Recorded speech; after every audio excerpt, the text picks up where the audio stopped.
بابری مسجد، بہت سارے لوگوں کے ذہن میں بات آتی ہے کہ بابری مسجد کو بابر نے تعمیر کروایا تھا، لیکن مسجد کو 6 دسمبر 1992 کو شہید کر دیا گیا اور 9 نومبر 2019 کو ہندوستانی عدالت عظمیٰ نے بابری مسجد کے تعلق سے اپنا حتمی فیصلہ سنا دیا۔ مسجد کو مندر بنانے کی سازش بہت پہلے ہی ہو چکی تھی۔ آج کل کے واقعات سے مولانا ابوالکلام آزاد رحمۃ اللہ علیہ کے خدشات صحیح ثابت۔ السلام علیکم ورحمۃ اللہ وبرکاتہ۔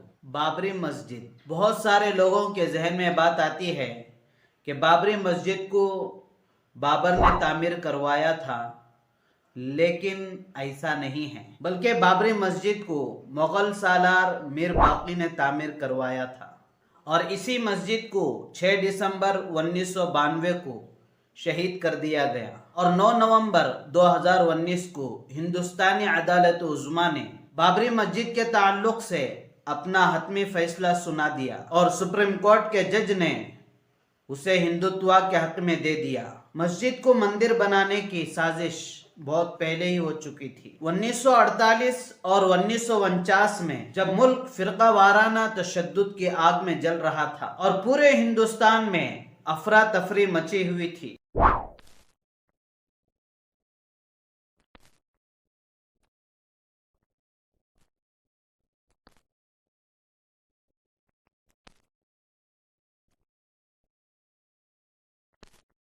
بائیس یا 23 دسمبر 1949 درمیانی رات میں چند شر پسندوں نے مسجد میں گھس کر عین محراب کے اندر ایک مورتی رکھ دی۔ اس وقت ڈیوٹی پر مقرر کانسٹیبل ماتو پرساد نے صبح تھانے میں جا کر رپورٹ درج کروایا۔ سیدھی بات یہ تھی، ماتو پرساد کانسٹیبل کے رپورٹ کے مطابق مجرمین کو اسی وقت سخت سے سخت سزا دی جاتی اور ملک کی امن و امان اور بھائی چارگی کی حفاظت کی جاتی۔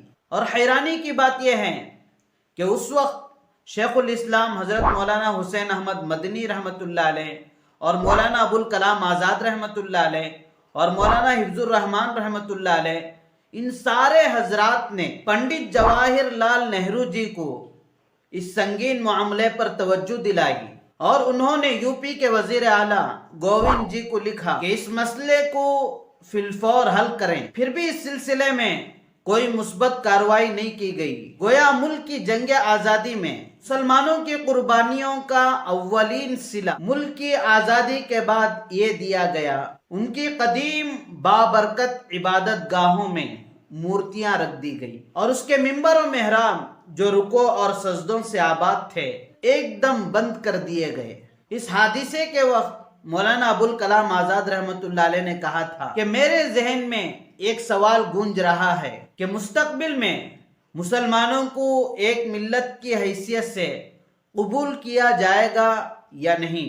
اگر اس کا جواب اس بات میں ملتا ہے تو بابری مسجد سے بت ہٹا دیے جائیں گے، اور اگر آئندہ چل کر اس کی نفی ہوتی ہے تو انتظار کیجئے دوسری مسجدوں میں بھی اس طرح کے حادثات پیش آ سکتے ہیں۔ آج کل کے واقعات سے مولانا ابوالکلام آزاد رحمۃ اللہ علیہ کے خدشات صحیح ثابت ہو رہے ہیں۔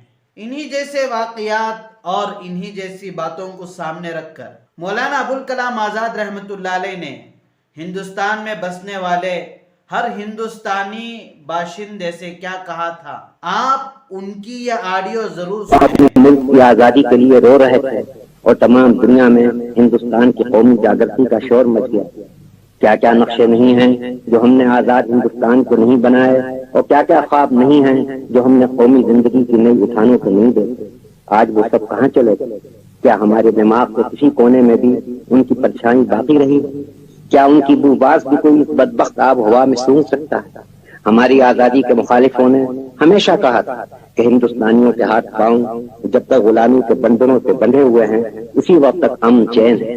جہاں یہ بندھن ٹوٹے اور انہوں نے ایک دوسرے کی گردنیں کاٹنا شروع کر دیا، آج آزاد ہندوستان کو اس کی زندگی کا سب سے بڑا خطرہ پیش آ گیا۔ وہ ایک بڑی گہری خندق کے کنارے کھڑا ہے، اس کی قسمت ادھر میں جھول رہی ہے، یا تو اسے خندق میں گرنا ہے یا چھلانگ مار کے صحیح سلامت پار اتر جانا ہے۔ اگر ہم چاہتے ہیں کہ اپنے ملک کی آزادی کو اس خطرے سے سلامت نکال لے جائیں تو ہمیں چاہیے کہ پہلے ٹھیک طور پر سمجھ لیں کہ خطرہ کیا ہے اور پھر اس سے ملک کو بچانے کی تدبیر کریں۔ خطرہ جو آج ہمیں پیش آ گیا ہے وہ ملک کی بدامنی اور بدنظمی کا خطرہ ہے۔ بدامنی اور بدنظمی کا خطرہ آہستہ آہستہ سر اٹھا رہا ہے۔ اگر حکومت اور ملک کی پوری قوت کے ساتھ یہ خطرہ نہیں دبا دیا گیا تو کوئی نہیں کہہ سکتا کہ معاملہ کہاں جا کر تھم سکے گا۔ اگر فی الحقیقت آپ ایسی یقین کرتے ہیں تو آپ کا فرض ہے کہ اس کام کے لیے اپنی ساری قوتوں کو لگا دیجیے۔ جہاں تک حکومت کا تعلق ہے اس نے پوری قوت کے ساتھ فیصلہ کر لیا ہے کہ کسی حال میں بھی بدامنی اور بدنظمی کو برداشت نہیں کرے گی اور ہر فتنے کو جو سر اٹھائے گا آئینی ہاتھوں سے ملیا میٹ کرے گی۔ آپ کو بھی چاہیے کہ اس کام میں حکومت کا ہاتھ بٹائیں اور ہر طرح کی بدامنی اور بدنظمی کو روکیں۔ اگر ہم اسی وقت بڑوں کی باتوں کو سن کر اور مان کر شر پسندوں کو قانونی طور پر کچلتے تو ہمارے پیارے ملک ہندوستان کی یہ حالت نہ ہوتی۔ سپریم کورٹ کی کئی باتیں ہیں لیکن ان میں سے 2 باتیں میں آپ کے سامنے رکھتا ہوں۔ آپ ان باتوں کو دیکھ کر اور سن کر خود فیصلہ کریں کہ کیا ہونا تھا، کیا ہوا ہے۔ پہلی بات تو یہ ہے کہ سپریم کورٹ نے کہا مندر کو گرا کر بابری مسجد نہیں بنائی گئی، اور سپریم کورٹ نے دوسری بات یہ کہی کہ 6 دسمبر 1992 کو بابری مسجد کو جو شہید کیا گیا وہ بالکل غیر قانونی تھا۔ لیکن آپ غور کریں گے تو ایک بات مکمل طور پر کھل کر سامنے آ جائے گی کہ سیاست بہت گندی ہو چکی ہے۔ میں ہمارے پیارے ملک ہندوستان کے کسی بھی سیاسی پارٹی کے بارے میں بات نہیں کر رہا ہوں، بلکہ میں سیاست کے بارے میں بات کر رہا ہوں کہ سیاست اتنی گندی ہو چکی ہے کہ آدمی اپنی سیاست چمکانے کے لیے،